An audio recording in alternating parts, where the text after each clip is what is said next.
Lo que hacen los riñones, para poder entender cómo llevan a cabo estas funciones, tenemos que partir de la base que los riñones son capaces de filtrar. ¿Sí? ¿Qué es lo que filtran? A ver, lo que esta nación le hicieron algo.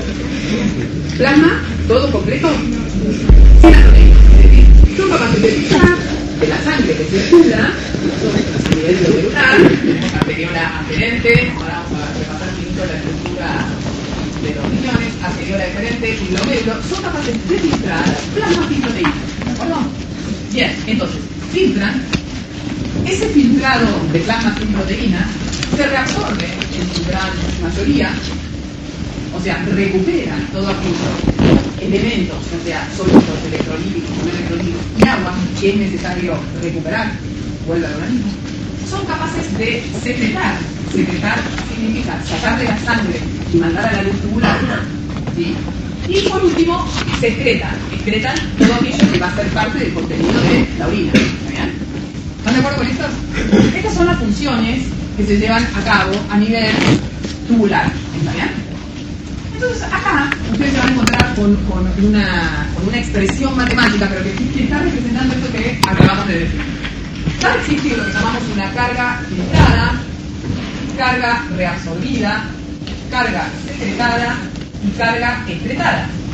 Entendamos qué es lo que significa la palabra carga, y esto es un concepto que va a aparecer en todas las clases de fisiología renal. Entonces es un concepto importante a entender y poder utilizarlo. Cuando hablamos de una carga, hablamos de una cantidad,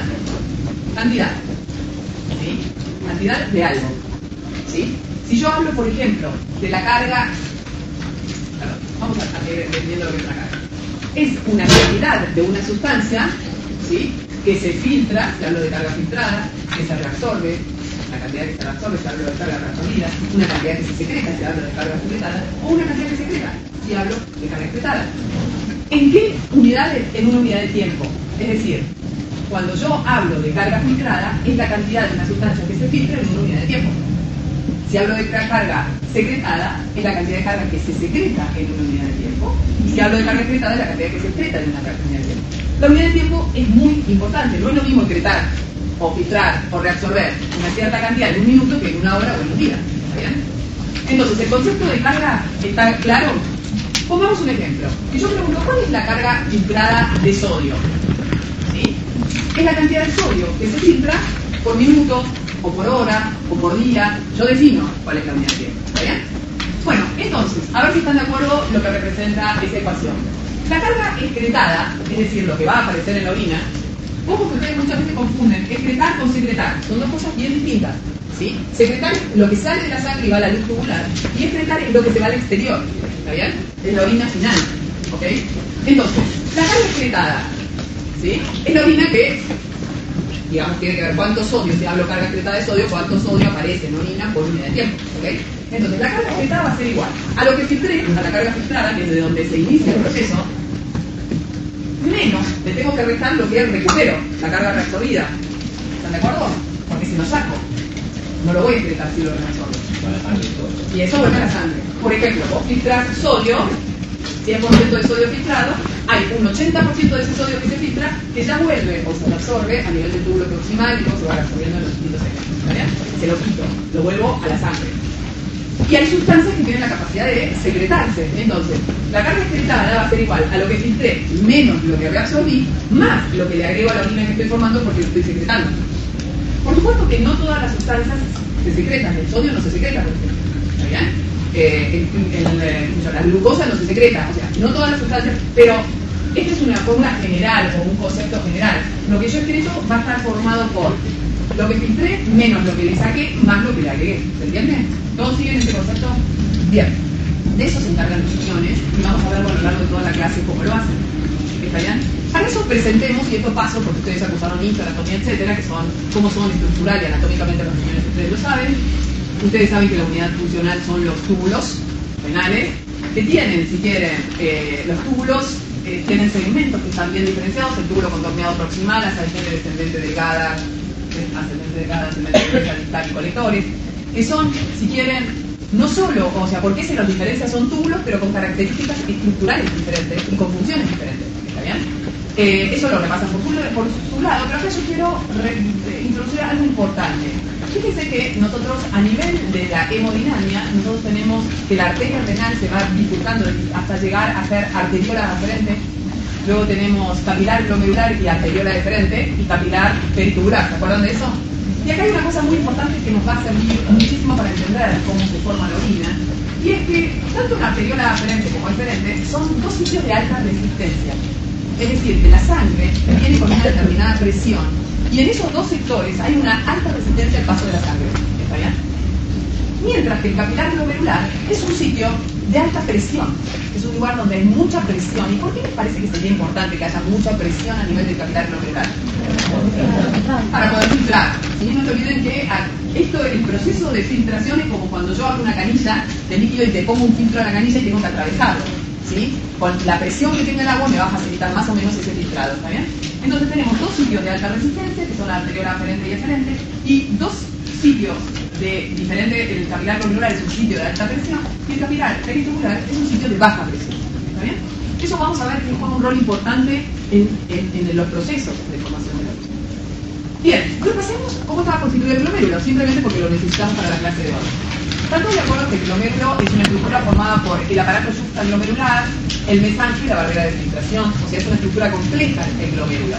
¿Qué era el aparato yuxtaglomerular? El aparato yuxtaglomerular a su vez está formado, está acá marcado en azul, estas diapositivas, insisto, que están subidas al CITEP, donde tenemos tres componentes: células a nivel del túbulo distal, células diferenciadas que se llaman mácula densa, células de la arteriola aferente que son unas células granulares que producen ¿qué hormona? La renina. Y después tenemos células mesangiales, que son células de soporte. Esos tres elementos, las células mesangiales, la mácula densa y las células granulares, constituyen el aparato yuxtaglomerular. ¿Cuáles son las funciones del aparato yuxtaglomerular? Dos funciones relevantes. Primero, producir renina, ¿sí? Como ustedes bien lo dijeron, ante una caída de la presión, vamos a ver que se sintetiza y libera renina. Y además van a regular la velocidad de filtrado o el volumen de filtrado glomerular. Es decir, que van a censar si hay un aumento o una baja en el volumen y lo van a regular. Es decir, el aparato yuxtaglomerular juega roles relevantes en la función renal. ¿Pero de qué está constituido además el glomérulo? De células mesangiales que están acá en color verde y de la barrera de filtración. La barrera de filtración va a ser el límite para decir esto se filtra y esto no se filtra. Ustedes me dijeron que se filtra de la sangre el plasma, es decir, los glóbulos rojos, blancos, plaquetas no se filtran por un lado, y del plasma no se filtra todo, se filtran las proteínas, el resto sí. ¿De qué está formada esa barrera de filtración? La barrera de filtración también tiene tres capas, si quieren. Esta es una fotografía electrónica donde podemos ver que en un corte vemos el endotelio del capilar penetrado que tiene poros que dejan pasar distancias grandes, pero hay una lámina basal que empieza a hacer un límite al paso de glóbulos rojos, blancos, etc. Y después tenemos los podocitos. ¿Se acuerdan de los podocitos? Los podocitos, estas tres estructuras, digamos el endotelio, la lámina basal y los podocitos, constituyen lo que llamamos barrera de filtración. Esa barrera, si está funcionando correctamente, va a permitir el paso de ciertas sustancias y no de otras. ¿De acuerdo? Aquí vemos esquemas con otras, son estructuras bien complejas, tienen como una malla, una red que va a retener ciertas sustancias y dejar pasar otras, etc. Ante determinadas patologías, cuando esta barrera de filtración se ve afectada, podemos perder proteínas y tener proteinurias, y aparecen proteínas en orina. ¿Está bien?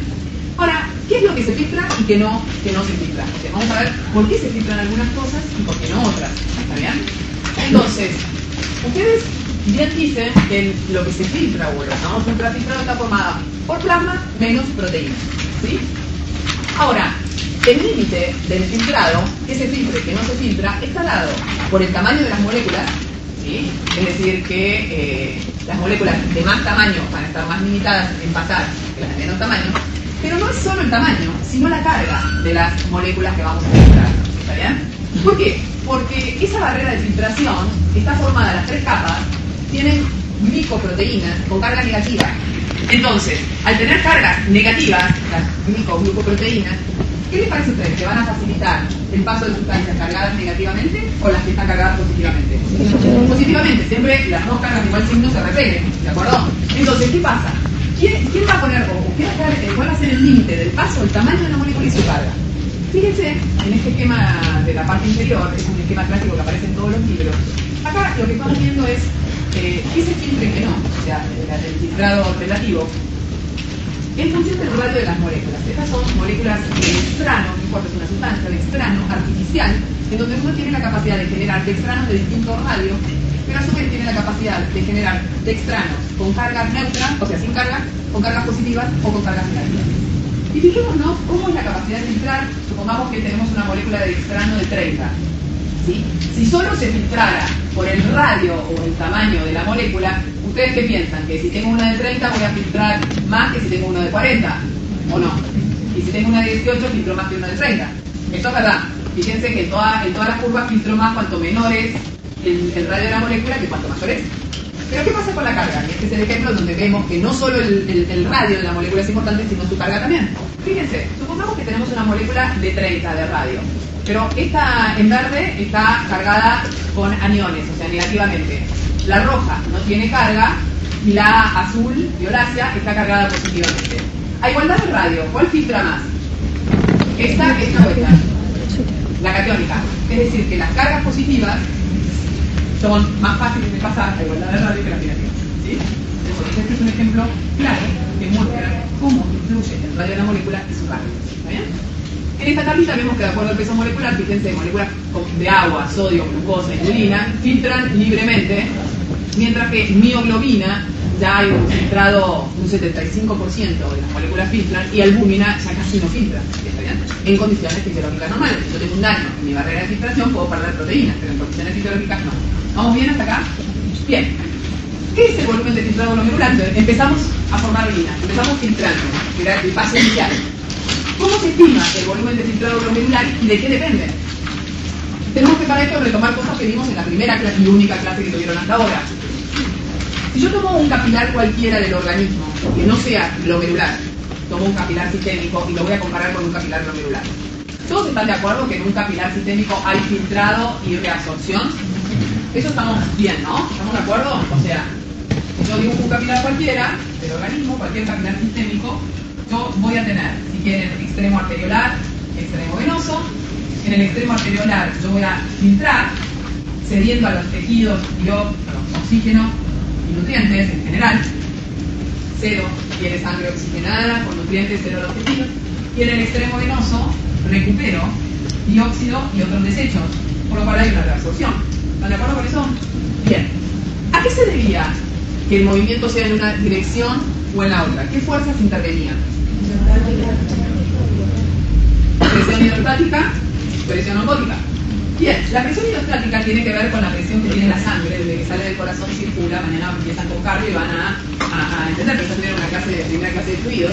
Es decir, la sangre es un fluido que sale del corazón y se distribuye hacia todos los rincones del organismo, y ese movimiento se debe a una diferencia de presión, ¿sí? Que a los chicos de cardio no les gusta hablar de presión hidrostática, pero a nosotros sí nos gusta. Pero tiene que ver con la presión arterial, es decir, están asociados aunque no son sinónimos. Entonces la sangre, cuando llega a cualquier capilar a nivel arteriolar, tiene una presión arterial, una presión hidrostática de unos 40 milímetros de mercurio, más o menos. Pero a medida que circula, ustedes van a ver por qué la sangre, desde que sale del corazón y circula y llega a los capilares, va perdiendo energía y va disipando esa energía y perdiendo presión. Y cuando entró en el extremo venoso, la presión cayó y es de unos 10 milímetros de mercurio. ¿Sí? Ahora, además de esa presión hidrostática, que además de la presión en el intersticio menor que juega en el superior, además tenemos una presión oncótica. La presión oncótica, ¿quién la define? ¿A quién se debe? A la proteína. Entonces tenemos una presión oncótica que la simbolizamos con la letra pi y ronda los 25 milímetros de mercurio. Es decir, está por debajo de la presión arterial. Y se mantiene constante, no me salió simétrico esto, pero es idéntico. Lo voy a mostrar en el gráfico bien hecho. Se mantiene, o sea, la presión oncótica se mantiene constante, la presión hidrostática cae, ¿estamos de acuerdo? Entonces, ¿qué pasa? La presión hidrostática tiende a sacar líquido y la oncótica a meter. ¿Sí? Entonces, la presión hidrostática hace que el líquido salga de un compartimiento donde su presión es mayor hacia uno donde es menor, mientras que la presión oncótica genera un gradiente osmótico que mueve el líquido desde el intersticio hacia el interior. Entonces, estas dos fuerzas están en juego en simultáneo, no es que está o una o la otra, están las dos al mismo tiempo. La resultante de estas dos fuerzas, una tiende a decir al líquido que salga, la otra a meterlo. El neto va a ser la resultante del juego de estas fuerzas, ¿está bien? El neto, en este segmento, hay filtración, y en el segmento venoso hay reabsorción. Ahora, el volumen filtrado es muy similar al volumen reabsorbido. Es decir, yo no tengo pérdida de volumen de sangre en un capilar. ¿Está bien? Entonces, podemos hablar del volumen filtrado y el volumen reabsorbido. ¿Estamos de acuerdo? Entonces, vayamos a nuestro capilar. El volumen filtrado en un capilar sistémico va a ser directamente proporcional a la resultante de esas fuerzas, lo que llamamos presión neta de ultrafiltrado, que es en definitiva la resultante de las fuerzas de presión hidrostática y osmótica en el capilar y en el intersticio. ¿Está bien? Eso se llama presión neta de ultrafiltrado. ¿Hasta acá vamos bien? ¿Están entendiendo? Bien. Entonces, yo digo, el volumen de filtrado, ¿cuánto voy a filtrar? ¿Cuál va a ser ese volumen si tienen en un capilar sistémico? A eso lo llamamos volumen filtrado. El volumen filtrado va a ser directamente proporcional a la presión neta de ultrafiltrado, que ahora vamos a repasar qué es. ¿Sí? ¿Qué es la presión neta de ultrafiltrado? La presión neta de ultrafiltrado en un capilar sistémico, a ver si estamos todos de acuerdo, es la presión en el capilar, hidrostática, la presión hidrostática en el capilar, que tiende a sacar líquido, menos la presión hidrostática en el intersticio que tiende a meter. La resultante de estas dos me va a dar el neto, como esta es mayor que esta, me va a dar el neto que esta tiende a filtrar. ¿Están de acuerdo? Menos la presión oncótica, debido a las proteínas retenidas en el interior del vaso, tiende a mover líquido hacia ella, hacia donde están las proteínas, generan un gradiente osmótico que hace que se mueva en esa dirección.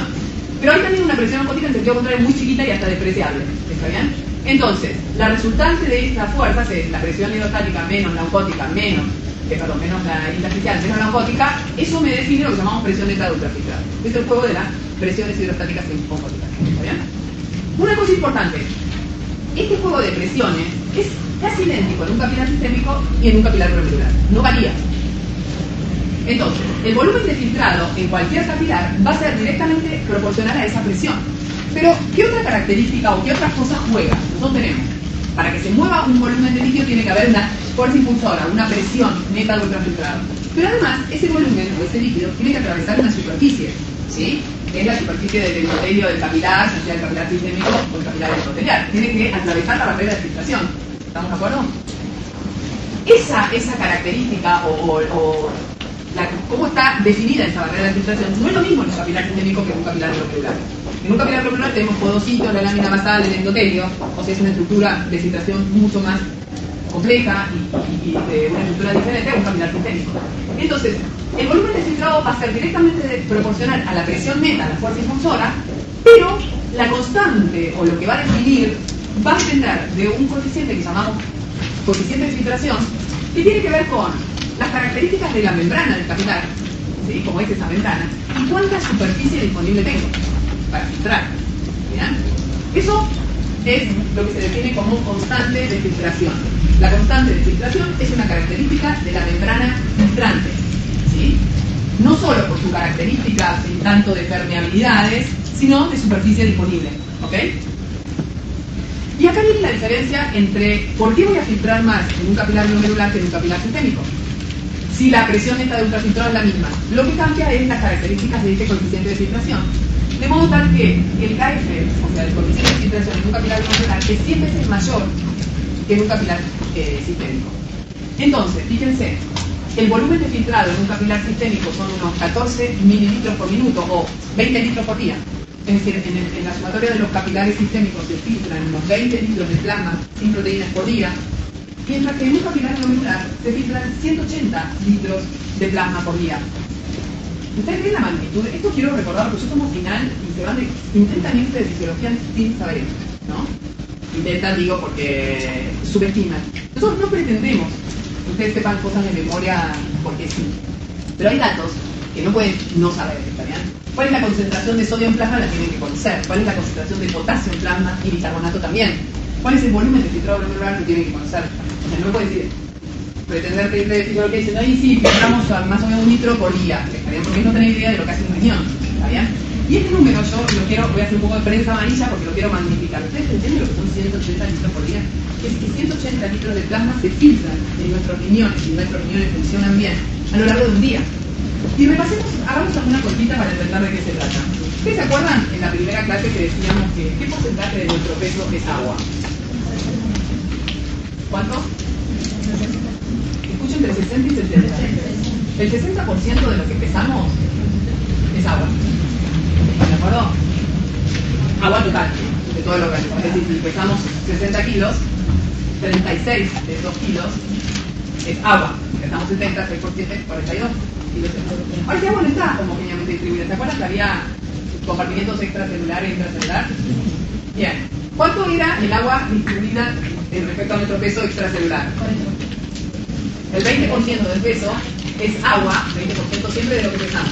Es agua extracelular, ¿se acuerdan? Y a su vez, que si pesamos 70 kilos, vamos a poner 70 kilos, un individuo de 70 kilos, o sea, tenemos 42 litros es el agua total, o kilos. El 20% de 70, que son 14 litros, ¿sí? Es agua que está fuera en el extracelular. Pero a su vez el extracelular, ¿se acuerdan que lo dividíamos en intersticial e intravascular? Lo que está dentro de los vasos o lo que está por fuera. ¿Y se acuerdan cómo era esto? El 15% era agua intersticial y el 5% intravascular. ¿Cuánto es el? O sea que la sangre que está en el interior de los vasos es el 5% de nuestro peso. ¿Sí? ¿Cuánto es eso aproximadamente? ¿Cuánto? 3,5 litros.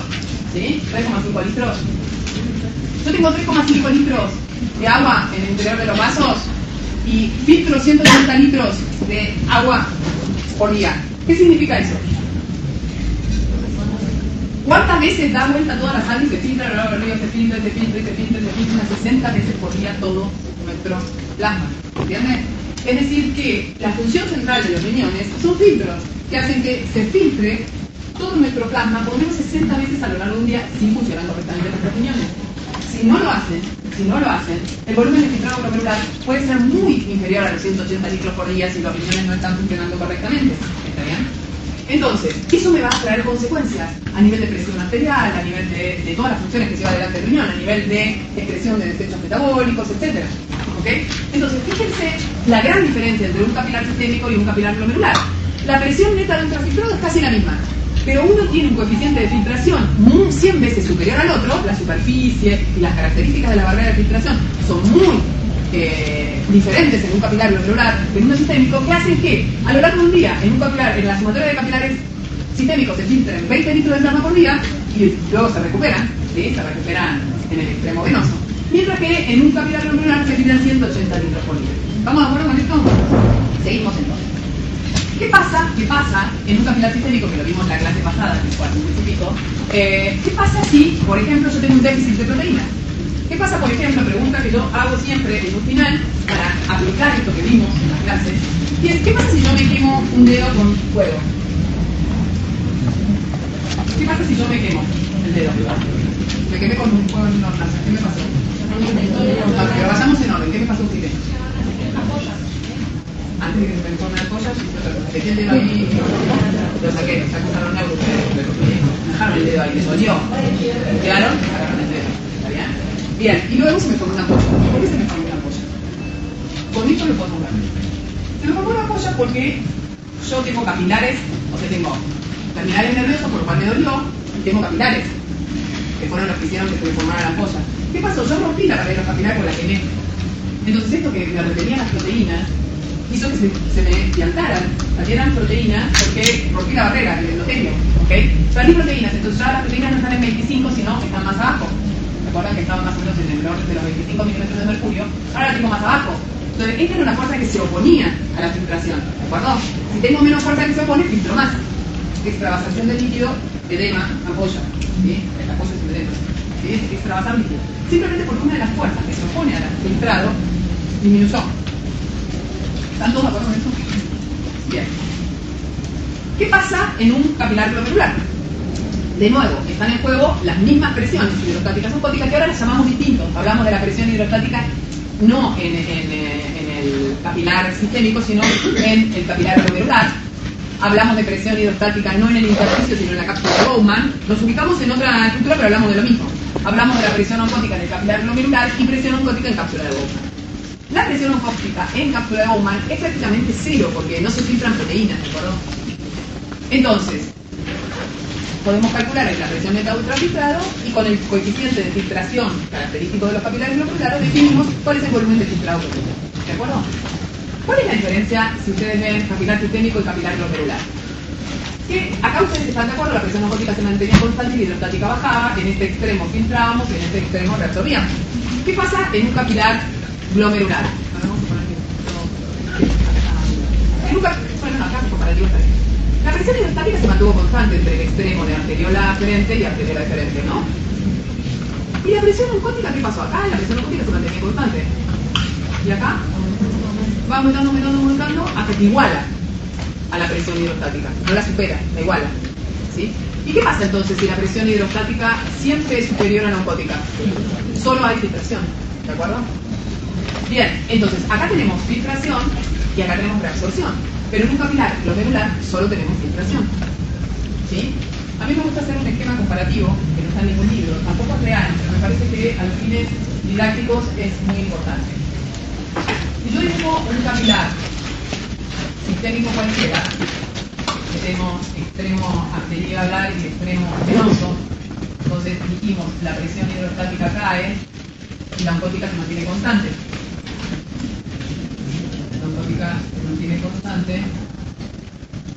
Vamos a que salga simétrico y tenemos entonces volumen filtrado es este, volumen reabsorbido es este. ¿Están de acuerdo?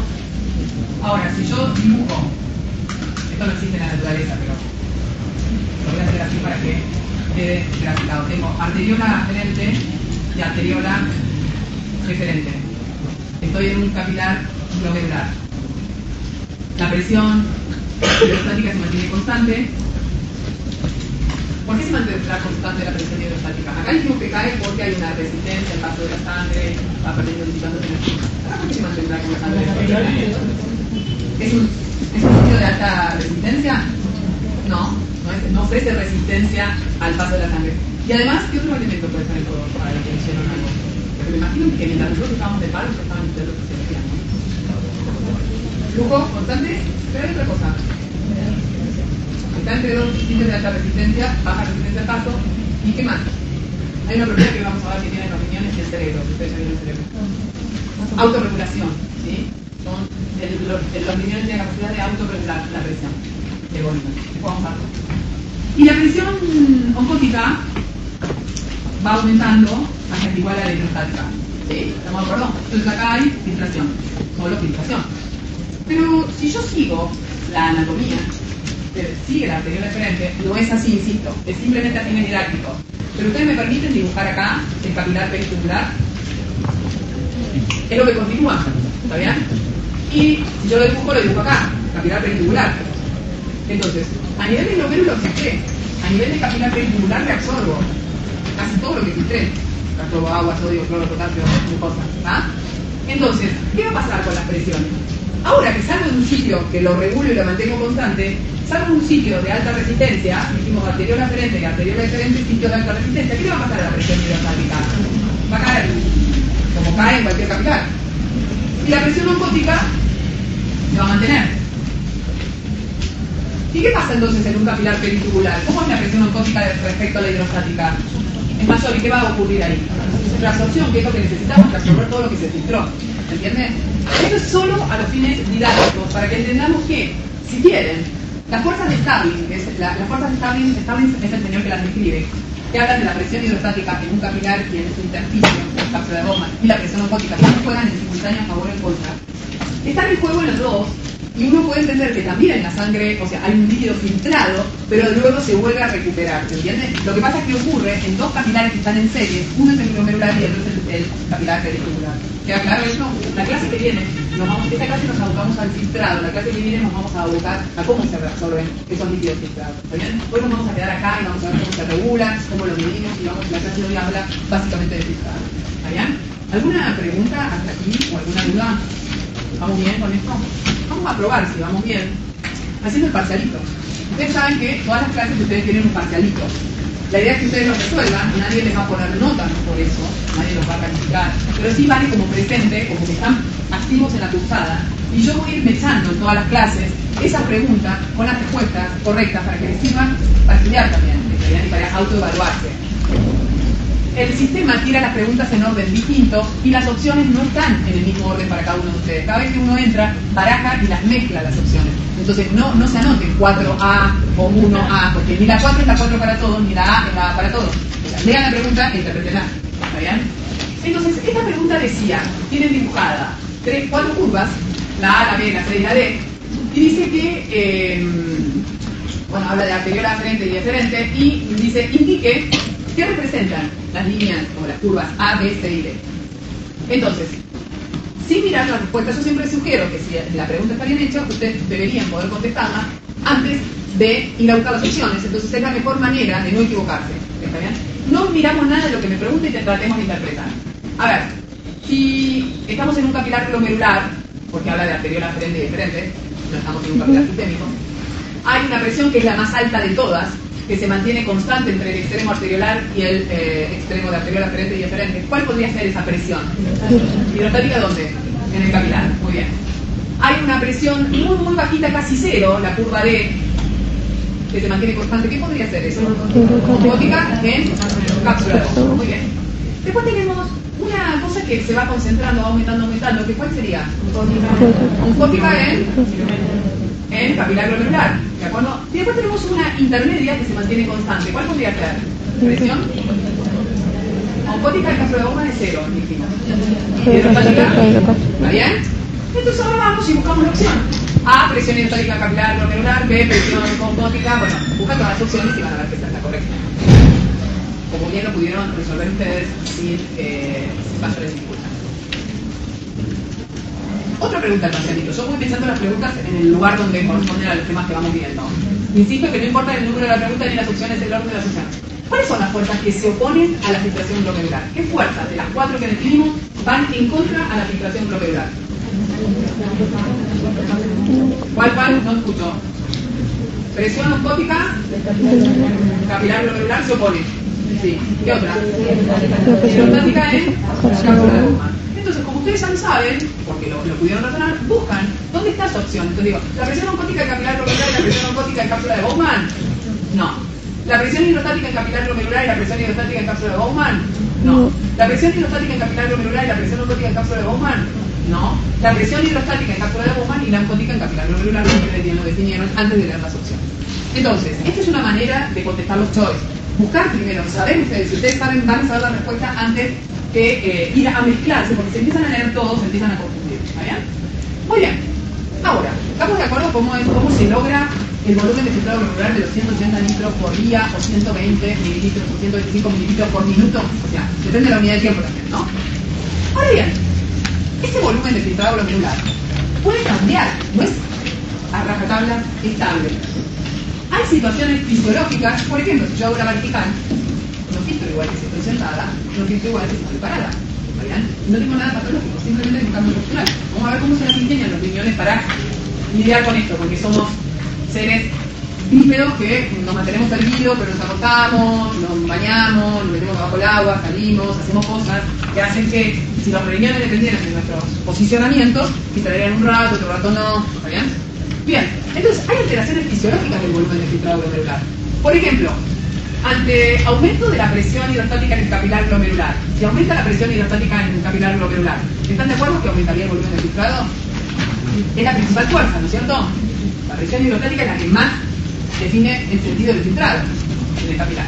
Entonces, si aumenta la presión, aumenta el volumen de filtrado. ¿Sí? Y si hay variación del flujo sanguíneo renal, lo mismo. Si yo tengo más aporte de flujo, tengo más filtrado o volumen de filtrado glomerular. Fíjense lo del flujo.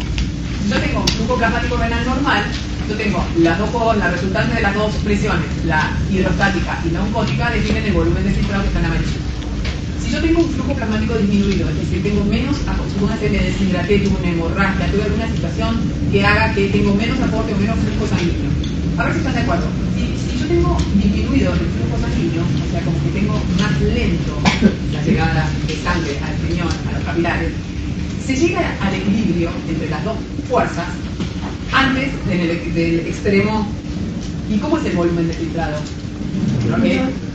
Por el contrario, si yo tengo aumentado el flujo sanguíneo, pasa más rápido, no doy tiempo a que se concentren las proteínas, se concentran menos y tengo mayor filtrado glomerular. O sea, al tener mayor flujo aumenta el filtrado. ¿Está bien? ¿Están de acuerdo con eso? Ahora, entonces, hay dos situaciones fisiológicas que son que cambie la presión hidrostática o que cambie el flujo sanguíneo. En esos casos va a aumentar, ya sea si aumentan los dos o si disminuyen, o disminuir el volumen de filtrado. ¿Está bien? Bien. Ahora viene un tema que tiene que ver con cómo se puede modular o cómo el organismo modula el volumen de filtrado de la manguera. Y ahora nos vamos a traer y vamos a todos imaginarnos que tenemos una manguera en mano para regar el jardín. ¿Está bien? Porque es eso lo que nos va a permitir entender lo que vamos a ver en este momento, y yo voy a ir dibujándolo en el pizarrón.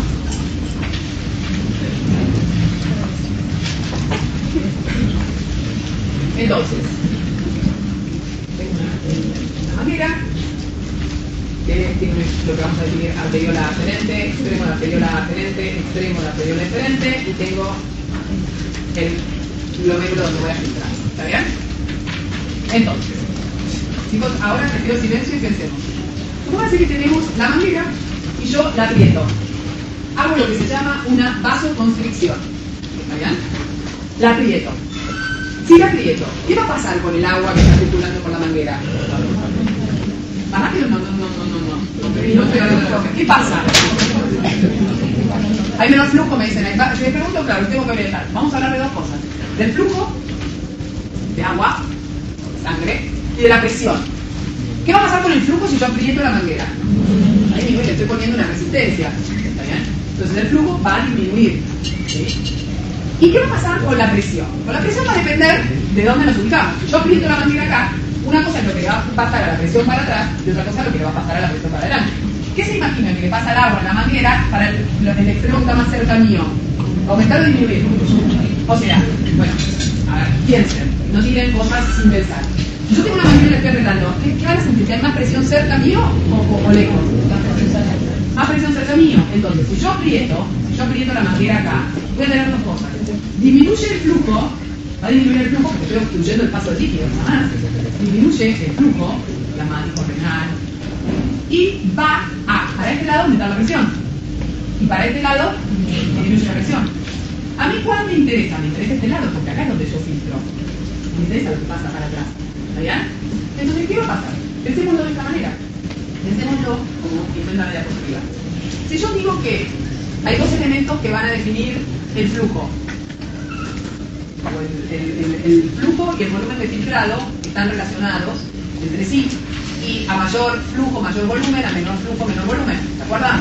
Y las presiones definen el volumen de filtrado. Entonces, si yo, estos dos elementos van a definir el volumen de filtrado. Si yo disminuyo el flujo porque hice una obstrucción, o sea, hago una vasoconstricción en la arteriola aferente, ¿sí? Disminuye el flujo y disminuye la presión al lado de la filtración, ¿cierto? Entonces, si los dos elementos que definen el volumen de filtrado disminuyen, el volumen de filtrado disminuye. ¿Están de acuerdo con eso? Si yo hago una vasodilatación, es decir, si yo extiendo esto, pasa todo lo contrario. Si yo hago una vasodilatación y la arteriola aferente, aumenta el flujo, aumenta la presión. Si aumentan los dos elementos que definen el volumen de filtrado, aumenta el volumen de filtrado. ¿Está bien? ¿Está bien eso? ¿Todos entendieron? Bien. ¿Qué pasa si yo aprieto la manguera del otro lado? De la arteriola aferente. ¿Qué pasa si yo hago una vasoconstricción, pero acá? Hago una vasoconstricción en esta. ¿Qué le va a pasar al flujo? ¿Alguna vez que yo obstruyo algo me aumenta el flujo? No sé cómo logran pensar que aumenta un flujo si yo lo estoy estrangulando. ¿Está bien? ¿Está todo de acuerdo que el flujo disminuye? Claro. ¿Qué se acumula? Yo no hice que no pase más. Lo apreté. Lo dejo seguir circulando. No obstruí. No dije que lo acogoté y que no pasa más. Pero ¿a vos te parece que aumenta el flujo? ¿El flujo fluye más? Chicos, fluir es transitar. Si yo te cierro la puerta, fluís más o menos. Si te la entorno, fluís más que cuando está cerrada, pero menos que cuando está abierta. Es algo como básico, el elemento básico en el razonamiento. Fluye, si yo te puse el paso, voy a fluir menos. No hay manera, no. Pensalo en velocidad por unidad de tiempo, ¿está bien?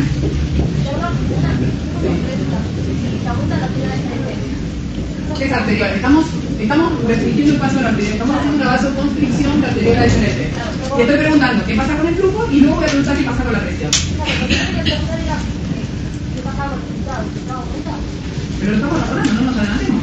Ahora vamos a la respuesta. Yo estoy preguntando, el filtrado va a depender de estos dos elementos, del flujo y de la presión. si todavía no me responde qué le pasa con el flujo, no puedo saber todavía qué le va a pasar al filtrado. ¿Qué pasa con el flujo? ¿Están todos de acuerdo que el flujo disminuye? No importa que se acumule, no son las hipótesis de la acumulación. Simplemente restringo el paso, el flujo disminuye. ¿Sí? El flujo sanguíneo disminuye, o plasmático, lo que quieran. ¿Qué pasa con la presión hidrostática? Ahora, una cosa va a pasar para adelante, otra cosa va a pasar para atrás. ¿Qué pasa para atrás? A mí me interesa para atrás porque es donde se filtra. Para adelante, ¿qué me va a servir esta presión? Para luego que para reabsorber en el capilar ventibular. ¿Sí? Pero ahora yo estoy filtrando, me estoy definiendo qué pasa con el volumen de filtrado. ¿Sí? Entonces, si yo disminuyo el flujo, ¿y qué pasa con la presión para este lado? Lo mismo que pasaba cuando apretaba acá, me aumentaba para allá, aumenta la presión. O sea, ahora tengo dos elementos, uno que baja y otro que sube. ¿Está bien? Entonces, ¿qué va a pasar cuando yo hago una vasoconstricción de arteriola deferente? Es más compleja la situación, porque el flujo disminuye y la presión aumenta para el lado del filtrado. Entonces, si estas dos fuerzas son iguales en el sentido contrario, no se modificaría. Ahora, ¿qué pasa? Si la vasoconstricción es moderada, o sea, si apenas aprieto la arteriola deferente, en ese caso, prima la presión hidrostática y el volumen de filtrado glomerular aumenta.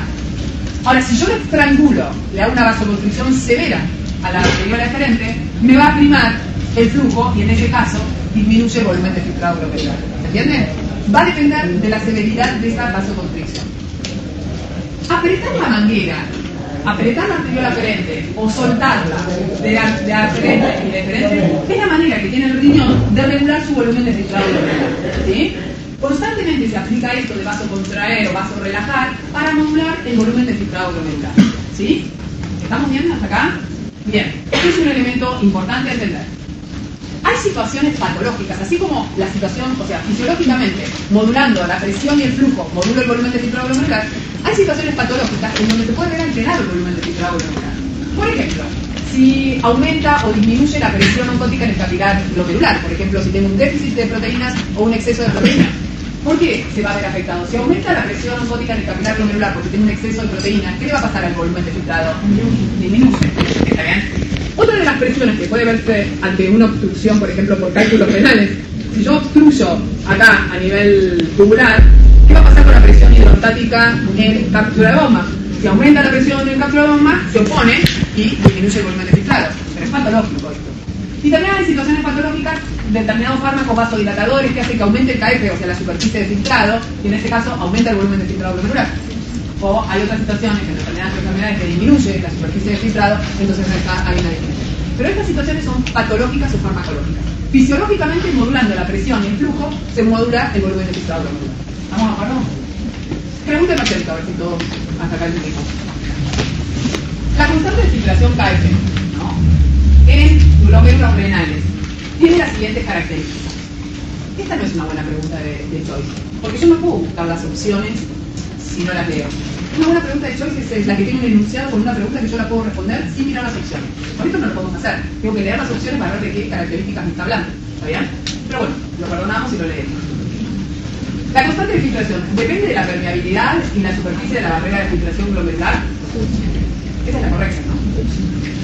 Pero vamos a leer las otras porque a ver si nos entendíamos.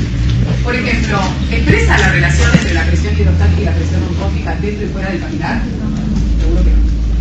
Su valor normal es de 160 a 180 litros por día. ¿Disminuye al contraerse las células endoteliales? Esa podría ser correcta. Esa, de todas maneras, es una buena pregunta. ¿Por qué? Porque si yo miro esta diapositiva que la tienen en el CITEP, pero yo no le digo la bolsa porque no me interesa que sepa de memoria cosas. Pero la constante de filtración puede disminuir ante, por ejemplo, la hormona tiroides, angiotensina 2, GTH, endotelina. La hipertensina 2, ustedes no sé si lo vieron, pero es un potente vasoconstrictor, que lo vamos a ver acá. Entonces, si yo hago una vasoconstricción, podría decir que disminuye, digamos, que disminuye la superficie de filtración, ¿no? O sea que de todos modos, esto no va a ser que me parece un examen, porque no está buena desde ningún punto de vista. Pero está bueno discutirlo acá. ¿Cómo es? Y esto sí es una parte importante de la clase, hay cosas que son relevantes. ¿Hasta acá van bien? ¿Habían leído ustedes algo de este tema? Habían leído. ¿Les sirve leer la clase? Bien, les da una vuelta de rosca. Bien. ¿Cómo es la regulación del flujo? ¿Cómo regulamos? Nosotros dijimos, bueno, el volumen de filtrado glomerular depende de esto, si fisiológicamente se puede ver afectado, si hay una vasoconstricción, una vasodilatación. Muy bien, ¿cómo se regula el volumen de filtrado glomerular? Hay tres vías de regulación. Una que es la más importante para entender, la otra no la puedo estudiar fácil, es la autorregulación renal. La autorregulación es una característica intrínseca del riñón que no depende del sistema hormonal alguno ni del sistema nervioso. Autorregulación renal es un mecanismo para regular el volumen de filtrado glomerular independiente de cualquier otro sistema. ¿Entiende? Es endógeno. También hay regulación neural y regulación hormonal. Es decir, el volumen de filtrado glomerular se puede regular, es redundante la regulación. Autorregular, regular por vía nerviosa y por vía hormonal. No ocurre o la una o la otra, ocurren las tres en simultáneo, ¿de acuerdo? ¿Qué es la autorregulación? Y vamos a prestar atención a estos gráficos, porque a mí, contrario a lo que les pasa normalmente a ustedes como estudiantes de la carrera de medicina, ven un gráfico y se asustan. Y dicen, uy, esto no entiendo nada. Entonces, uno de los objetivos de la cursada de fisiología, de renal y de la sangre, es que se enfrenten a un gráfico y que se relajen, lo interpreten y van a ver cuán placentero es entenderlo, porque me hace que no estudie cosas sino que las interprete, que no las estudie sino que las interprete. Acá tenemos un gráfico en donde están, en realidad 3 gráficos en donde está graficado el flujo sanguíneo renal en rojo, el volumen de filtrado glomerular en azul y la resistencia de la arteriola aferente y eferente. ¿Está bien? ¿En función de qué están graficadas estas 3 variables? En función de la presión arterial. Yo hace un rato les dije, bueno, mi presión arterial es una, pero si yo hago una vertical, me cambia. Si yo estoy en reposo acostado, me cambia, y si me estoy sumergida en una pileta, me cambia. ¿Bien? Los riñones tienen que seguir filtrando constantemente, de tal modo que alcancen el objetivo de 180 litros por día o 125 mililitros por minuto, más allá de que yo esté nadando. ¿Está bien? Eso lo van a lograr gracias a la autorregulación. ¿Qué es la autorregulación? La autorregulación es mantener constante el volumen de filtrado glomerular, mantener constante el flujo sanguíneo, en realidad es mantener constante el flujo sanguíneo renal para mantener constante el volumen de filtrado glomerular, pese a que la presión fue, fíjense, de 80 a 160 y se mantuvo constante el flujo sanguíneo y se mantuvo constante el volumen de filtrado glomerular. Pero la presión pasó de 80 a 160 milímetros de mercurio. ¿Está bien? Por debajo del valor de 80, ¿qué le pasó al flujo sanguíneo? Si la presión cae por debajo de 80, ¿qué le pasó? No se mantuvo más constante. Y por debajo de 80 no se mantuvo más constante el volumen de filtrado. Es decir, la autorregulación es un mecanismo endógeno del riñón que permite mantener constante el flujo sanguíneo renal y el volumen de filtrado glomerular, pese a que aumente la presión dentro de un cierto rango, entre 80 y 160, se le entrega a los riñones. Aumentó la presión, pero eso sigue con el mismo flujo sanguíneo y por tanto con el mismo volumen de filtrado. ¿Cómo logran eso? ¿Cómo lo logran? Porque eso yo lo puedo repetir, pero tengo que entender. ¿Cómo es que logran hacerlo? ¿Cómo logran los riñones hacerlo? Apretando una manguera, como lo vimos hace un rato, modificando la resistencia, y veamos de qué arteriola. Fíjense, en verde está la arteriola eferente y en azul la arteriola aferente. La resistencia de la arteriola eferente varió mucho con el cambio de presión, o sea que no está contribuyendo en nada la arteriola eferente a mantener constante, no se modificó. Pero fíjense, ¿qué le pasó a la resistencia de la arteriola aferente a medida que aumentó la presión de 80 a 160? Aumentó.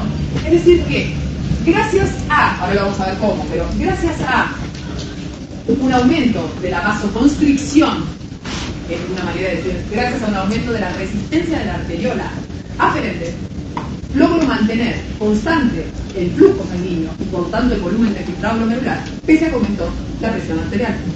¿Se entiende? Eso es lo que definimos como autorregulación. Es decir, autorregulación significa regular la resistencia de la arteriola aferente, ¿sí?, ante un cambio, ante un aumento de la presión arterial, para mantener constante esa función central que llevan a cabo los riñones, que es el filtrado glomerular, donde todo se inicia, toda la orina que vamos a formar, la iniciamos filtrando, ¿sí? ¿Cómo se logra, o cómo se hace, o cómo responde, cómo se entera de esto y lo lleva adelante el riñón? Hay 2 mecanismos que juegan en simultáneo para autorregular. Uno, que es un mecanismo llamado miogénico, su nombre lo define. Mio es músculo, génico es origen.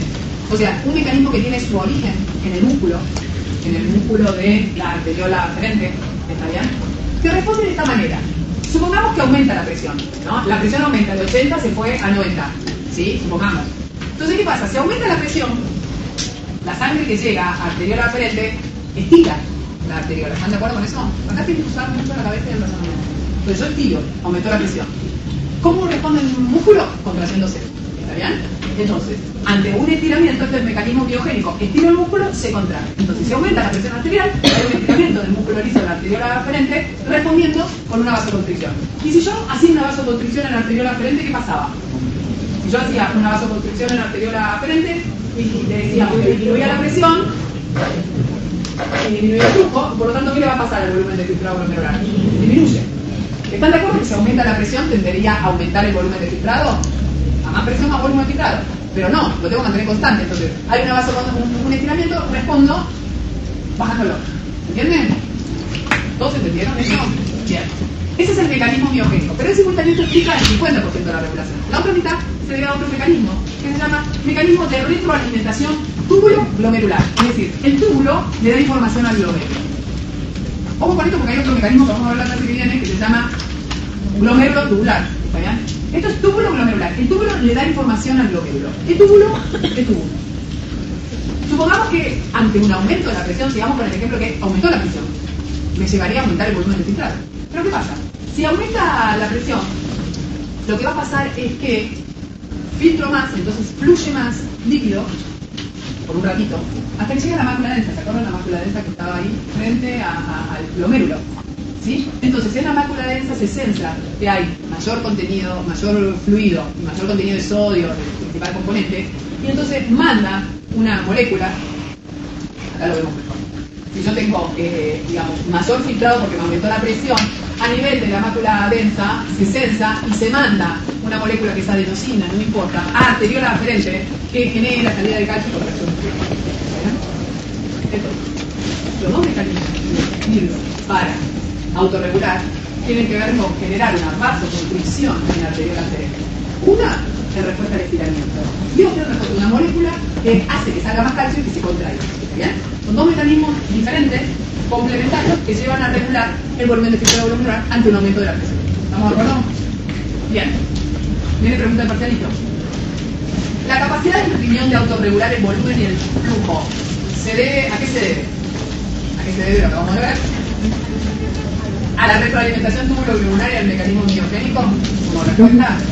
Veamos si las otras pueden confundirnos. A modificaciones específicas del radio de la arteriola eferente, la aferente la que participa, ¿no? Al balance glomérulo-tubular y el mecanismo biogénico, ojo que esto es túbulo-glomerular. Es mácula densa, le da información al temata adenosina. ¿Está bien?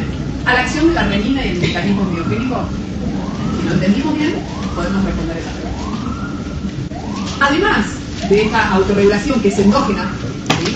No requiere de sistema nervioso ni hormonal, hay una regulación neural vía simpática y una regulación hormonal que la vamos a ver en la clase de sodio y vamos a retomar eso, ¿vale? Por hoy no quiero excederme en información. ¿Entendimos hasta acá?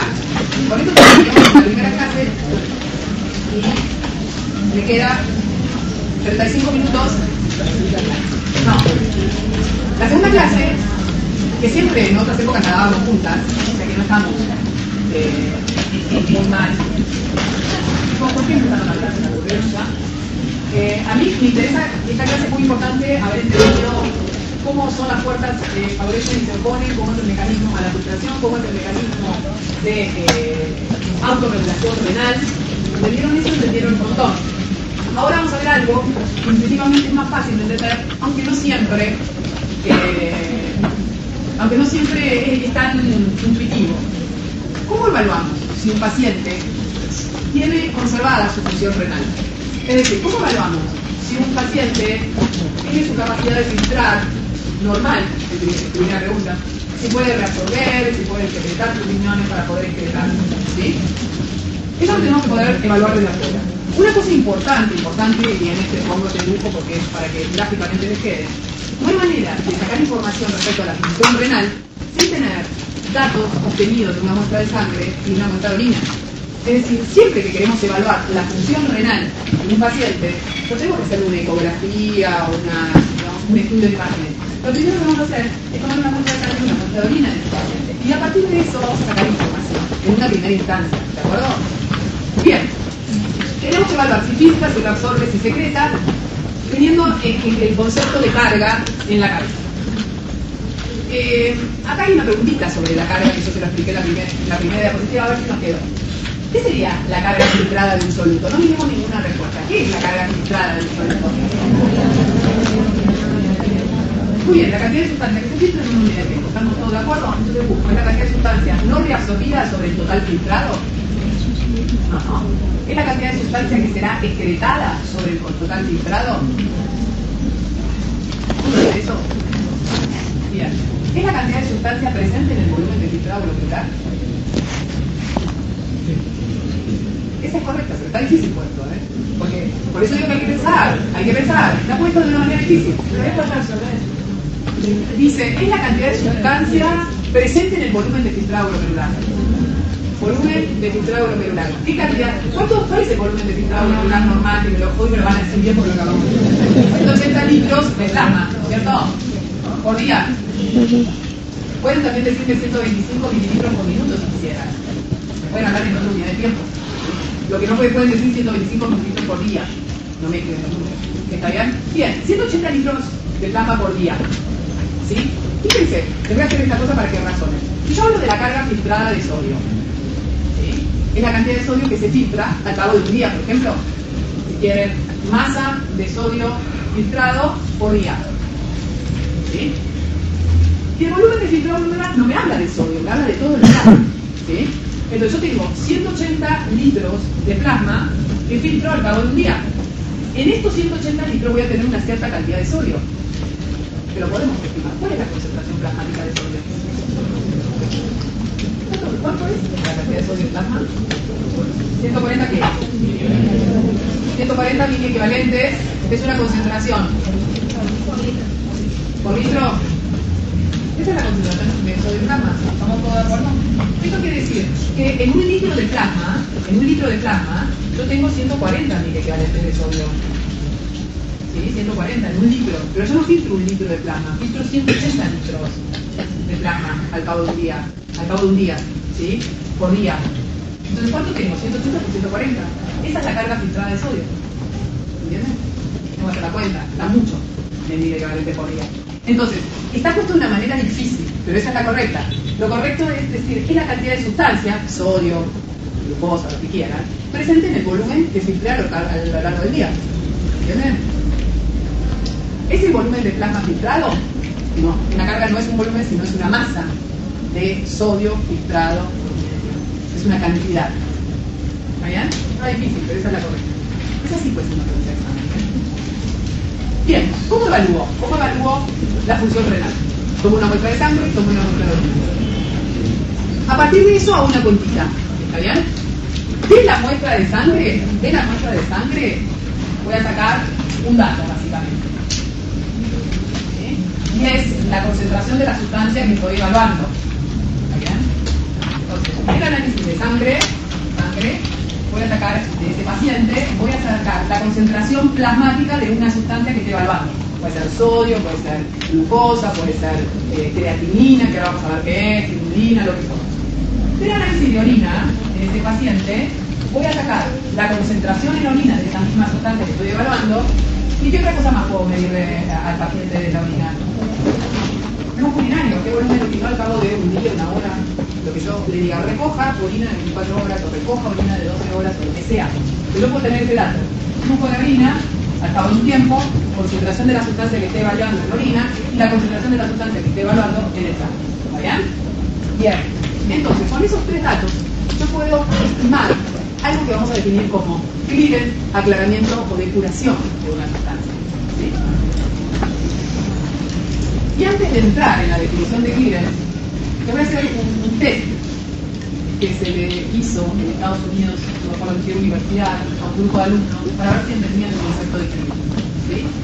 Cuando hablamos de clearance o aclaramiento o depuración, la definición del libro me dice que es el volumen de plasma que se depura totalmente de la sustancia que estemos evaluando en una unidad de tiempo. Esa es la definición de clearance en cualquier libro, lo van a encontrar. Volumen de plasma que se depura totalmente de una sustancia en una unidad de tiempo. ¿Está bien? Entonces, el test dice lo siguiente: supongamos que yo tengo un esquema, una muestra de plasma, 400 mililitros de plasma, en donde está representado con bolitas negras el sodio del plasma. ¿Sí? Entonces tenemos 3, 4, 5, 6, 7, 8 por 3, 24 bolitas de sodio en 400 mililitros. Supongamos que el volumen de plasma depurado de sodio es de 100 mililitros. Supongamos que se depura de sodio, ese plasma, son 400 mililitros, 100 mililitros se depuran de sodio. ¿Ustedes cuál creen que sería el gráfico que representa a cómo va a quedar el plasma luego que depuro 100 mililitros de sodio? ¿Vean? Como este, que me quedaron 300 mililitros, o sea, la misma cantidad de pelotitas, pero 1, 2, 3, 4, 5, no. 6 por 3, 18, me saqué a los 100 mililitros las pelotitas que tenía. Va a quedar como esto, sacando las pelotitas abajo, o va a quedar de esta manera, es decir, el mismo volumen, pero con menos pelotitas. Muy bien, ustedes son más inteligentes que los chicos de Estados Unidos, porque ellos entraban oeste o este, ¿está bien? Entonces, ¿por qué va a quedar así? ¿Y qué es? Porque si yo me leo la definición del libro, dice, el volumen de plasma que se depura totalmente de una sustancia en una unidad de tiempo. Entonces yo puedo decir, este volumen se depuró totalmente de una sustancia en una unidad de tiempo. Por eso puede confundir. Sin embargo, ustedes dicen, no, queda igual. Si se los hago en colores, fíjense cuánto más claro es el concepto. Yo tengo plasma antes de pasar por el riñón, ¿sí? Si digo la definición virtual, digo, bueno, es el volumen de plasma que se depuró totalmente de una sustancia en una unidad de tiempo. Digo, bueno, este cacho de plasma no tiene más esa sustancia. Si sigo a la tabla de la definición. Sin embargo, no es así, queda así el plasma. ¿Está bien? Entonces, la definición esta es la que representa lo que significa el cleavage de una sustancia. En realidad, para poder definirlo mejor, se habla de un volumen de plasma que se depura totalmente de una sustancia, si quieren, es un volumen virtual, no es un volumen real. Es el plasma que se depura. Y acá yo quiero presentar un concepto que, más allá de lo que puedan leer en cualquier libro, quiero que lo tengamos en la cabeza porque ese es el concepto de cleavage. Yo tengo una determinada sustancia en mi plasma, filtro, ¿sí? Todo lo que vaya a ocurrir, o el aclaramiento, que llamamos el aclaramiento de esa sustancia, eso nos va a depender de cómo esa sustancia sea procesada por el filtro. Por ejemplo, si yo filtro sodio y luego lo recupero y no lo secreto, lo recupero, si yo filtro 100% el sodio del plasma, porque no tengo restricción, el sodio pasa la barrera de filtración sin problema. Si yo recupero a lo largo de los riñones el 99% y solo excreto un 1%, ¿hay mucho aclaramiento de sodio en el plasma? No hay aclaramiento, porque lo filtro pero lo recupero. Entonces, excreto muy poco sodio. Ahora, si yo tengo una sustancia que la filtro y luego no la reabsorbo, filtro y sigue de largo, ¿cómo va a ser el aclaramiento de esa sustancia? Lo mayor, el de sodio, ¿está bien? Entonces, todo, digamos, ¿cómo va a ser el cleavage de una sustancia? Va a depender de cuál sea el manejo renal de esa sustancia, ¿se entiende? Entonces, nosotros podemos evaluar la capacidad de filtrado que tiene un riñón estimando el cleavage de inulina o creatinina. Inulina es una sustancia exógena y creatinina es una sustancia endógena. ¿Por qué? Porque esa sustancia solo se filtra, ni se reabsorbe, ni se secreta. ¿Están de acuerdo entonces que una sustancia que solo se filtra, la carga excretada va a ser igual a su carga filtrada? Porque esa sustancia, así como la filtré, sigue de largo hacia el inodoro. ¿Está bien? No la recupero, ni secreto más de esa sustancia. ¿Estamos de acuerdo con eso? Entonces, el cleavage de inulina o de creatinina me permite estimar el volumen de filtrado glomerular. ¿Por qué? Porque me va a permitir, conociendo, dosando creatinina en plasma, dosando creatinina en orina, perdón. O sea, mido la concentración de creatinina en plasma, mido la concentración de creatinina en orina y el flujo urinario, hago una cuenta. Yo digo, bueno, la carga excretada es igual a la carga filtrada porque esta sustancia ni se absorbe ni se secreta, solo se filtra. ¿Sí? Entonces, la carga filtrada es, si quieren, la concentración de inulina o creatinina en plasma por el volumen de filtrado glomerular, que era la pregunta del parcialito. ¿Están de acuerdo ustedes? Fíjense la regla de tres cifras, porque así es. Primero lo entienden, si quieren usar la fórmula. Carga filtrada de creatinina o de inulina. Vamos todos a carga filtrada de creatinina o de inulina. Yo tengo una determinada concentración plasmática de creatinina, lo saqué del análisis de Kahneman. Yo tengo una determinada concentración de inulina de creatinina y un determinado flujo urinario, volumen por mililitro. Yo lo que digo es lo siguiente: la carga filtrada de creatinina, ¿están todos de acuerdo que es la concentración de creatinina medido en miligramos o gramos por litro en plasma o miligramos por litro en orina, y el volumen es litro por día, póngase, o litro por unidad de volumen sobre unidad de tiempo, ¿sí? Entonces, lo que definimos como carga filtrada es, yo sé que en un litro de plasma tengo tantos miligramos de creatinina. En 180 litros de plasma, que es lo que yo filtro, que es el volumen de filtrado glomerular, voy a tener tantos miligramos de creatinina. O sea que el volumen de filtrado glomerular por la concentración de creatinina en el plasma me da la carga filtrada. Es una regla de tres simple. ¿Entienden lo que estoy haciendo? O sea, concentración plasmática de inulino de creatinina por volumen de filtrado glomerular es esta regla de tres simple, que es volumen de filtrado por concentración plasmática me da lo que llamamos carga filtrada. ¿Sí? Acá está puesto, porque después van a decir, la fórmula de carga filtrada es concentración de la sustancia en plasma por volumen de filtrado glomerular. Lo van a usar así, pero entienden que es una regla de tres simple. Yo digo, en un litro de plasma tengo esta cantidad de la sustancia que estoy evaluando. En 180 litros, que es el volumen de filtrado, ¿cuánto voy a tener? Multiplicar el volumen de filtrado por la concentración plasmática es lo que definimos carga filtrada. ¿Y carga excretada qué es? Yo digo, es lo mismo, pero en orina. Yo digo, en un litro de orina yo tengo X miligramos de creatinina, en 2 litros, si oriné 2 litros por día de orina, voy a tener tanto. Entonces el flujo urinario multiplicada por la concentración en orina de esa sustancia me da lo que llamamos carga excretada. ¿Están entendiendo esto? Yo tengo una regla así. Yo lo traduzco a ponerlo en fórmula, como una formulita como va a aparecer en todos los libros.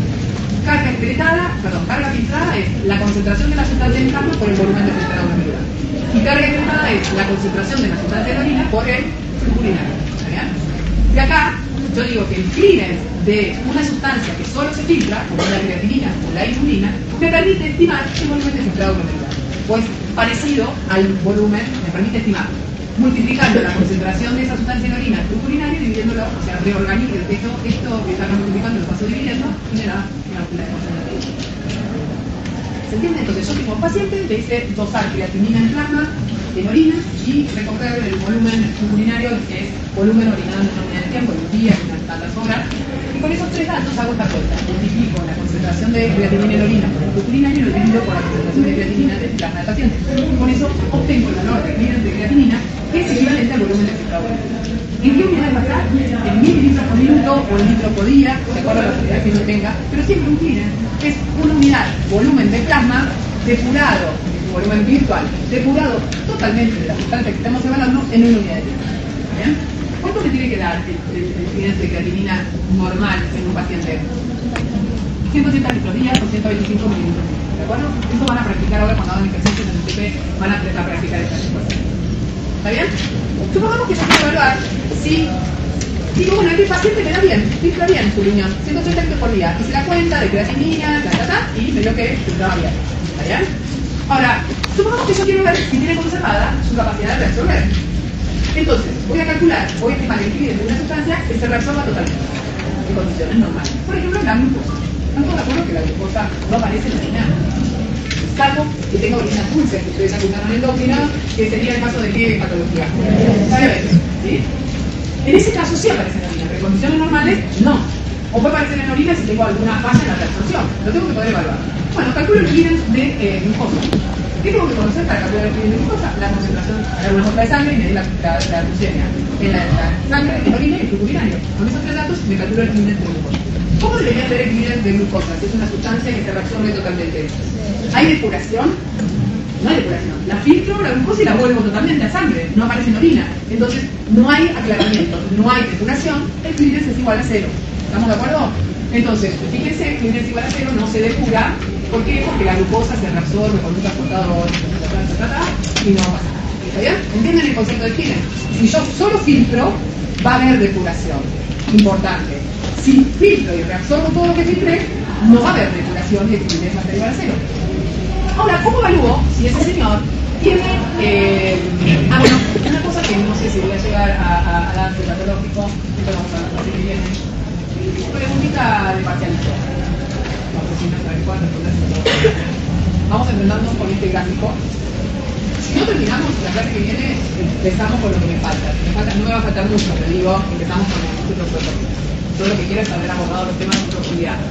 Tenemos un gráfico que ustedes lo miran y van a decir, horror, 3 curvas, unas cosas grises, nombres en inglés. Bueno, ¿qué está graficado acá? Es muy pretencioso. Está graficado 3 cosas al mismo tiempo. Carga secada, la carga filtrada, de glucosa, la carga reabsorbida, o sea, cuánto filtró, cuánto reabsorbió, y la carga excretada, porque la glucosa no se secreta, se reabsorbe y se excreta, ¿está bien? Se filtra, se reabsorbe y se excreta. Entonces, fíjense, el carga aplicable tiene estas tres cosas, como es una carga, tiene unidades de cantidad, miligramos, por unidad de tiempo. Siempre fíjense las unidades porque lo ayuda un montón. Dijimos que el concepto de carga es una cantidad por unidad de tiempo. Entonces, unidades de cantidad, miligramos por minuto. ¿De acuerdo? Bien. ¿Y qué tengo graficado en el eje de las X? Tengo concentración de glucosa en plasma. Fíjense, en gris, voy aumentando, ¿no? Fíjense que en gris está definido lo que llamamos rango normal de glucosa en plasma. Es decir, cuáles son los límites normales de glucosa cuando uno se hace un análisis de sangre, ve glucemia, valor máximo 100 miligramos por decilitro y un valor mínimo 60. ¿Está bien? Hay un rango. Está graficado acá. ¿Qué pasa con la carga filtrada? ¿Con cuánto filtro de glucosa a medida que aumento la concentración de glucosa en plasma? Curva amarilla. ¿Qué pasa? ¿Cómo filtro a medida que aumenta la concentración en plasma? Linealmente. Tengo más, filtro más. No hay restricción al filtrado de la glucosa. Pasa sin restricción. Tengo más en plasma, filtro más. Tengo menos, filtro menos. Lineal. ¿Está bien? ¿Qué pasa con la carga reabsorbida? Fíjense. Reabsorbo en rojo, ¿no? Reabsorbo linealmente. Tengo más, reabsorbo más. ¿Qué pasa? Llega un momento, ¿qué pasó? No reabsorbo más. Por más que le siga aumentando. ¿Qué pasó? ¿Se saturó qué? Los transportadores que transportan glucosa. Hay transportadores de sodio o glucosa que tienen un límite que se saturan. Ahora, aquí es una cosa que es muy interesante. Se saturan muy cerca del rango fisiológico normal, se saturan lejísimo. Es decir, que tengo que tener concentración de glucosa en plasma muy elevada para que saturarlos. ¿Está bien? Entonces, ¿qué pasa? Carga filtrada, si yo les vuelvo a poner la fórmula no es la fórmula, sino la ecuación donde razonamos. Carga excretada va a ser, para el caso de la glucosa, ¿sí? La carga excretada de glucosa va a ser igual a la carga filtrada de glucosa menos lo que le quito reabsorbiendo. ¿Están de acuerdo? No le agrego secretando porque no se secreta. ¿Sí? Entonces, ¿qué pasa? Si yo le quito todo, filtré y reabsorbo el 100%, me aparece 0 en orina. Entonces, fíjense, hasta que saturé, en orina aparecía 0. Pero cuando saturé, como ya no puedo seguir reabsorbiendo, empieza a aparecer en orina. ¿Entienden? Por eso empieza a aparecer carga excretada. Pero es una situación patológica. ¿De acuerdo? Es dentro de lo fisiológico y normal, tengo que exceder mucho el umbral de glucosa plasmática y así todo no aparece en orina. ¿Entienden? ¿Vamos a ver con esto? Eso se llama umbral plasmático. Veamos el parcializado. En base al gráfico se muestran las curvas de carga filtrada, reabsorbida y excretada de glucosa en función de la concentración plasmática, o sea, el gráfico que acabamos de ver, indica la opción correcta y dice, la concentración fisiológica de glucosa plasmática, su carga filtrada es igual a su carga reabsorbida. Este es correcto, sin lugar a dudas. Después dice, el TM de glucosa, después de la sección, la pen y si no, la concentración. Tenemos también la capacidad de evaluar si el paciente tiene conservada su función de secretar. Para eso tenemos que usar una sustancia que se filtre y que se secrete. ¿Está bien? Una de esas sustancias a baja concentración plasmática, no, a alta concentración plasmática, es lo que llamamos el para-aminogulato, el ácido para-aminogúrico. Es una sustancia que además de filtrarse, se secreta. ¿Está bien? Entonces, a altas concentraciones, ¿a ustedes qué les parece? Si la sustancia se filtra, no se reabsorbe, pero se secreta, la voy a depurar más que la informe o menos. Más porque no solo la saco del plasma filtrando, sino que la saco secretando. ¿Está bien? Entonces, una sustancia que se secreta, además de filtrarse, va a tener un clearance o un aclaramiento superior a una sustancia que solo se filtra. ¿Están de acuerdo con eso? Bien. Entonces puedo hacer el razonamiento y ver en este gráfico qué le va a pasar a una sustancia que se filtra, se secreta y excreta. Entonces fíjense, a medida que aumenta la concentración plasmática de para-aminogulato, la carga filtrada aumenta linealmente. ¿Cómo es la carga secretada? La carga secretada hace que yo secrete por un transportador, así como la glucosa la reabsorbe, hay un transportador que permite secretar para-aminogulato, entonces hace que a medida que aumenta la concentración plasmática, aumenta la secreción hasta que satura el transportador y se satura. ¿Y qué pasa con la carga excretada? La carga excretada es la sumatoria de estas dos curvas, es superior a lo filtrado y superior a lo secretado por separado, la suma de lo filtrado más lo secretado. Bien, esto lo veas acá, lo vamos a dejar. Entonces, para resumir lo que vimos, si tomamos a la inulina o a la creatinina como medidores del volumen de filtrado del Frieden de creatinina o inulina, como medida de filtrado, si el Frieden de una sustancia es menor al Frieden de inulina, es decir, si el aclaramiento de una sustancia es menor al de inulina o creatinina, eso quiere decir que la sustancia se reabsorbe. ¿Están de acuerdo? Bien. Si el Frieden de una sustancia es mayor al Frieden de inulina, quiere decir que la sustancia se secreta. Siempre se filtra, ¿no? Y además se secreta. Y si el Frieden de una sustancia es igual al Frieden de inulina, quiere decir que solo se filtra. ¿Está bien? Bien. Esto lo vamos a dejar para la clase que viene. Esto no importa, lo vamos a hacer después. Por último, para terminar, y con esto terminamos porque esto está en ningún libro, está en un libro terminado para toda la clase, es lo siguiente. Fíjense, este es un problema de la guía. Nosotros tenemos una cierta capacidad de filtrado, pero hay una prueba que se usa en la química, que se llama prueba de reserva renal. La prueba se basa en el principio de la autorregulación. Volvemos a la autorregulación. ¿Se acuerdan que la autorregulación tenía dos elementos? Uno que es miogénico, que se debe al estiramiento de constricción, y otro que era el feedback o retroalimentación tubular. Se basa en esta habilidad que tienen los riñones. Fíjense, la reserva renal es la habilidad que tienen los riñones de aumentar el volumen de filtrado glomerular, o sea, pueden aumentar más de lo normal cuando se lo estimula con una dieta rica en proteínas de origen animal. Es decir, yo tengo que evaluar la función del paciente y lo puedo hacer viendo su reserva renal. ¿Qué hago? Le doy de comer hamburguesas en el servicio, que voy a hacer en el estudio, ¿sí? Normalmente le damos una dieta rica en proteínas, o sea, carne, bife o hamburguesa, que estimula el volumen de filtrado glomerular. ¿Por qué? Ustedes lo van a tomar. Miren, fíjense que en este gráfico está graficado el Frieden de creatinina, o sea, el volumen de filtrado glomerular. ¿Estamos de acuerdo? En función previo y luego de una carga de proteína de 80 gramos de proteína, o sea, un bifelo. ¿Bien? ¿Y qué le pasó al volumen de filtrado glomerular luego de ese diseño de proteína? Aumentó por un tiempo y luego disminuyó. ¿Sí? Si funciona bien. ¿Qué pasó? ¿Qué pasó? A ver si están de acuerdo. Si yo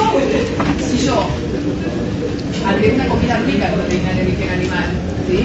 Lo que voy a originar es mayor disponibilidad de aminoácidos, ¿sí? Al tener mayor disponibilidad de aminoácidos, me voy a estar aminoácidos, hay mayor aminoácido, mayor cloruro de sodio, filtro más. Y lo que va a ocurrir es que tengo más aporte de fluido a la mácula densa, y la mácula densa le manda a adenosina, a la arteriol aparente, y lo manda a contraer. Entonces, ante una comida muy rica en proteínas de origen animal, aumenta la disponibilidad de aminoácidos, se produce una mayor absorción de sodio ligada a los aminoácidos, o sea, sodio transportador, sodio aminoácidos. Esto hace que tenga menos disponibilidad de sodio en la mácula densa y lleva a disminuir el feedback glomerulotubular, provocando un aumento del volumen de filtrado. Este gráfico, que acá tiene un gráfico, porque ustedes tienen en la guía de TP, ¿qué le pasa a un paciente que no tiene habilidad de aumentar? Van a ver qué caso va a hacer esto. Ahora lo van a ver, ¿vale? El gráfico. La idea es que